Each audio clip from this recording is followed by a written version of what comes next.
ಇಂಗ್ಲೆಂಡ್ನಲ್ಲಿ team India ವನಿತೆಯರು ಚರಿತ್ರೆ ಸೃಷ್ಟಿಸಿದ್ದಾರೆ. ಟೀಂ ಇಂಡಿಯಾ ಪುರುಷರ ತಂಡ 4ನೇ ಟೆಸ್ಟ್ ಪಂದ್ಯದಲ್ಲಿ ಗೆಲುವಿಗಾಗಿ ಹೋರಾಟ ನಡೆಸ್ತಾ ಇದ್ರೆ, ಟೀಂ ಇಂಡಿಯಾ ಸಿಂಹಿಣಿಯರು ಅದೇ ಆಂಗ್ಲರ ನೆಲದಲ್ಲಿ ಇತಿಹಾಸ ಸೃಷ್ಟಿಸಿದ್ದಾರೆ.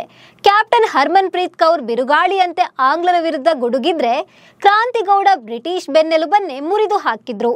ನಮ್ಮ ಭಾರತದ ವನಿತೆಯರು ಹಿಸ್ಟರಿ ಕ್ರಿಯೇಟ್ ಮಾಡಿದ್ದು ಹೇಗೆ? ಕ್ರಾಂತಿಗೌಡ ಬ್ರಿಟಿಷ್ ನೆಲದಲ್ಲಿ ಗೆಲುವಿನ ಕ್ರಾಂತಿ ಮಾಡಿದ್ದು ಹೇಗೆ? ಹರ್ಮನ್ ಪ್ರೀತ್ ಬರೆದಿರೋ ದಾಖಲೆಗಳೆಷ್ಟು? ಈ ಬಗ್ಗೆ ಡೀಟೇಲ್ಸ್ ಕೊಡ್ತೀನಿ. ನಾನು ಶ್ವೇತಾ. ನೀವು ಸುದ್ದಿಯಾನದ ಸಬ್ಸ್ಕ್ರೈಬರ್ ಆಗೋದಕ್ಕೆ ಮರಿಬೇಡಿ. ಇಂಗ್ಲೆಂಡ್ನಲ್ಲಿ 49 ವರ್ಷಗಳ ಕಾಯುವಿಕೆಗೆ ಟೀಂ ಇಂಡಿಯಾ ಮಹಿಳೆಯರು ಬ್ರೇಕ್ ಹಾಕಿದ್ದಾರೆ. ಬ್ರಿಟಿಷ್ ನೆಲದಲ್ಲಿ ಗೆದ್ದು ಬೀಗಿದ್ದಾರೆ. ಇಂಗ್ಲೆಂಡ್ನಲ್ಲಿ ನಡೆದ 3ನೇ ಮಹಿಳಾ ಏಕದಿನ ಪಂದ್ಯದಲ್ಲಿ ಮೊದಲು ಬ್ಯಾಟ್ ಮಾಡಿದ ಭಾರತ ತಂಡ 50 ಓವರ್ಗಳಲ್ಲಿ 318 ರನ್ ಗಳಿಸಿದ್ರು. ಈ ಕಠಿಣ ಗುರಿಯನ್ನ ಬೆನ್ನತ್ತಿದ ಇಂಗ್ಲೆಂಡ್ ಮಹಿಳಾ ತಂಡ 305 ರನ್ಗಳಿಗೆ ಆಲ್ ಔಟ್ ಆದ್ರು. ಭಾರತ ತಂಡ 13 ರನ್ಗಳಿಂದ ಗೆದ್ದು ಬೀಗಿದೆ. ಈ ಗೆಲುವಿನೊಂದಿಗೆ ಟೀಂ ಇಂಡಿಯಾ 3 ಪಂದ್ಯಗಳ ಸರಣಿಯನ್ನ 2-1 ಅಂತರದಿಂದ ವಶಪಡಿಸಿಕೊಂಡಿದೆ. ವಿಶೇಷ ಅಂದ್ರೆ, ಭಾರತ ಮಹಿಳಾ ತಂಡ ಇದೇ ಮೊದಲ ಬಾರಿಗೆ ಇಂಗ್ಲೆಂಡ್ನಲ್ಲಿ ಏಕದಿನ ಹಾಗೂ T20 ಸರಣಿಯನ್ನ ಗೆದ್ದುಕೊಂಡಿದೆ. ಈ ಮೂಲಕ ಹೊಸ ಇತಿಹಾಸ ನಿರ್ಮಿಸುವಲ್ಲಿ ಹರ್ಮನ್ ಪ್ರೀತ್ ಕೌರ್ ಪಡೆ ಯಶಸ್ವಿಯಾಗಿದೆ. ಇದಕ್ಕೂ ಮುನ್ನ ನಡೆದ 5 ಪಂದ್ಯಗಳ T20 ಸರಣಿಯನ್ನ ಟೀಂ ಇಂಡಿಯಾ 3-2 ಅಂತರದಿಂದ ಗೆದ್ದುಕೊಂಡಿದ್ರು. ಇದೀಗ ಏಕದಿನ ಸರಣಿಯಲ್ಲೂ ಆಂಗ್ಲರನ್ನ ಬಗ್ಗು ಬಡಿಯುವಲ್ಲಿ ಭಾರತೀಯ ವನಿತಾ ಪಡೆ ಸಕ್ಸಸ್ ಆಗಿದೆ. ಈ ಮೂಲಕ ಟೀಂ ಇಂಡಿಯಾ 49 ವರ್ಷಗಳ ಕಾಯುವಿಕೆಯನ್ನ ಅಂತ್ಯಗೊಳಿಸಿದ್ದಾರೆ. ಇನ್ನು ಈ ಸರಣಿಯ ಮೊದಲ ಏಕದಿನ ಪಂದ್ಯದಲ್ಲಿ ಭಾರತ ತಂಡವು 4 ವಿಕೆಟ್ಗಳ ಜಯ ಸಾಧಿಸಿತ್ತು. ಇನ್ನು ದ್ವಿತೀಯ ಏಕದಿನ ಪಂದ್ಯದಲ್ಲಿ 8 ವಿಕೆಟ್ಗಳ ಗೆಲುವು ಸಾಧಿಸಿ ಇಂಗ್ಲೆಂಡ್ ಸರಣಿಯನ್ನ 1-1 ಅಂತರದಿಂದ ಸಮಬಲಗೊಳಿಸಿದ್ರು. ಹೀಗಾಗಿ 3ನೇ ಏಕದಿನ ಪಂದ್ಯವು ಡೂ ಆರ್ ಡೈ ಫೈಟ್ ಆಗಿತ್ತು.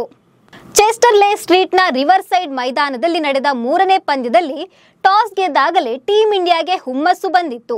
ನಾಯಕಿ ಹರ್ಮನ್ ಪ್ರೀತ್ ಕೌರ್ ಬ್ಯಾಟಿಂಗ್ ಸೆಲೆಕ್ಟ್ ಮಾಡಿಕೊಂಡ್ರು. ಮೊದಲು ಬ್ಯಾಟ್ ಮಾಡಿದ ಸ್ಮೃತಿ ಮಂದಾನ 45 ರನ್ ಗಳಿಸಿ ಉತ್ತಮ ಆರಂಭ ಒದಗಿಸಿಕೊಟ್ರು. ಹರ್ಲಿನ್ ಡಿಯೋಲ್ ಕೂಡ 45 ರನ್ಗಳ ಕೊಡುಗೆ ನೀಡಿದ್ರು. ಇನ್ನು 4ನೇ ಕ್ರಮಾಂಕದಲ್ಲಿ ಬ್ಯಾಟ್ ಬೀಸಿದ ನಾಯಕಿ ಹರ್ಮನ್ ಪ್ರೀತ್ ಕೌರ್ ಆಂಗ್ಲರ ಪಾಲಿಗೆ ಗುಡುಗು, ಸಿಡಿಲಿನಂತ ಅಬ್ಬರ ಹೇಗಿದೆ ಅಂತ ತೋರಿಸಿಕೊಟ್ರು. ಆರಂಭದಿಂದಲೇ ಬಿರುಗಾಳಿಯ ವೇಗದಂತೆ ಬ್ಯಾಟಿಂಗ್ ಮಾಡಿದ ಹರ್ಮನ್ ಪ್ರೀತ್ ಕೇವಲ 84 ಎಸೆತಗಳಲ್ಲಿ ಅತಿ ವೇಗದ ಸೆಂಚುರಿ ಸಿಡಿಸಿದ್ರು. 14 ಫೋರ್ಗಳೊಂದಿಗೆ 102 ರನ್ ಚಚ್ಚಿದ್ರು.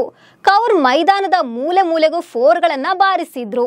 ಹರ್ಮನ್ ಸಿಡಿಸಿದ್ದು ಬರೋಬ್ಬರಿ 14 ಫೋರ್ಗಳು. ಈ ಶತಕದೊಂದಿಗೆ ಹರ್ಮನ್ ಪ್ರೀತ್ ಏಕದಿನ ಕ್ರಿಕೆಟ್ನಲ್ಲಿ 4000 ರನ್ ಪೂರ್ಣಗೊಳಿಸಿದ್ದಾರೆ. ಈ ಸಾಧನೆ ಮಾಡಿದ ಭಾರತದ 3ನೇ ಮಹಿಳಾ ಬ್ಯಾಟರ್ ಎಂಬ ದಾಖಲೆ ಬರೆದ್ರು. ಇದಕ್ಕೂ ಮುನ್ನ ಮಿತಾಲಿ ರಾಜ್ ಹಾಗೂ ಸ್ಮೃತಿ ಮಂದಾನ ಈ ಸಾಧನೆ ಮಾಡಿದ್ರು. ಇದಲ್ಲದೆ ಹರ್ಮನ್ ತನ್ನ ಶತಕದೊಂದಿಗೆ ಏಕದಿನ ಕ್ರಿಕೆಟ್ನಲ್ಲಿ ಇಂಗ್ಲೆಂಡ್ನಲ್ಲಿ ಅತ್ಯಧಿಕ ಸೆಂಚುರಿ ಸಿಡಿಸಿದ ಮಹಿಳಾ ಬ್ಯಾಟರ್ ಎಂಬ ಹೆಗ್ಗಳಿಕೆಗೆ ಪಾತ್ರರಾದ್ರು.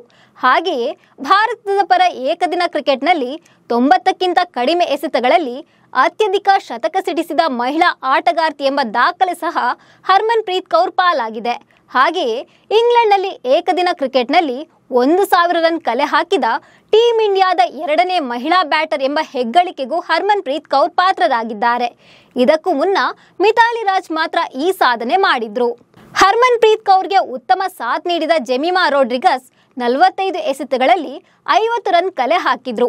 ಈ ಮೂಲಕ ಟೀಂ ಇಂಡಿಯಾ 50 ಓವರ್ಗಳಲ್ಲಿ 5 ವಿಕೆಟ್ ಕಳೆದುಕೊಂಡು 318 ರನ್ ಗಳಿಸಿತು. 319 ರನ್ಗಳ ಕಠಿಣ ಗುರಿ ಬೆನ್ನತ್ತಿದ್ದ ಇಂಗ್ಲೆಂಡ್ 105 ರನ್ಗಳಿಗೆ ಆಲ್ ಔಟ್ ಆಯಿತು. ಈ ಗೆಲುವಿನೊಂದಿಗೆ ಭಾರತ ತಂಡವು 3 ಪಂದ್ಯಗಳ ಏಕದಿನ ಸರಣಿಯನ್ನ 2-1 ಅಂತರದಿಂದ ಗೆದ್ದುಕೊಂಡಿತ್ತು. ಈ ಮೂಲಕ ಇದೇ ಮೊದಲ ಬಾರಿಗೆ ಆಂಗ್ಲರ ನಾಡಿನಲ್ಲಿ ಭಾರತ ಮಹಿಳಾ ತಂಡ ಏಕದಿನ ಹಾಗೂ T20 ಸರಣಿ ಗೆದ್ದು ಐತಿಹಾಸಿಕ ಸಾಧನೆ ಮಾಡಿದೆ. ಈ ಐತಿಹಾಸಿಕ ಗೆಲುವಿನಲ್ಲಿ ಆಂಗ್ಲರ ಬೆನ್ನೆಲುಬು ಮುರಿದಿದ್ದು ಕ್ರಾಂತಿಗೌಡ. ಇಂಡಿಯಾ ಪರ ವೇಗದ ಬೌಲರ್ ಕ್ರಾಂತಿಗೌಡ ಗೆಲುವಿನ ದಾಳಿ ನಡೆಸಿ ಅಬ್ಬರಿಸಿದ್ರು. ಆಂಗ್ಲರ ಬೆವರಿಳಿಸಿದ ಕ್ರಾಂತಿ 6 ವಿಕೆಟ್ ಉರುಳಿಸಿದ್ರು. ಅಂತೂ ಕ್ಯಾಪ್ಟನ್ ಹರ್ಮನ್ ಜವಾಬ್ದಾರಿ ಆಟ, ಕ್ರಾಂತಿಗೌಡ ಬೌಲಿಂಗ್ ಮೆರೆದಾಟಕ್ಕೆ ಬ್ರಿಟಿಷ್ ಮಹಿಳಾ ತಂಡ ಸೋತು ಸುಣ್ಣವಾಗಿದೆ. ಟೀಂ ಇಂಡಿಯಾ ವನಿತೆಯರು ಆಂಗ್ಲರ ನೆಲದಲ್ಲಿ ಹಿಸ್ಟರಿ ಕ್ರಿಯೇಟ್ ಮಾಡಿದಕ್ಕೆ ಕ್ರಿಕೆಟ್ ಫ್ಯಾನ್ಸ್ ಕೂಡ ಹ್ಯಾಟ್ಸ್ ಆಫ್ ಹೇಳಿದ್ದಾರೆ. ನಮಸ್ಕಾರ.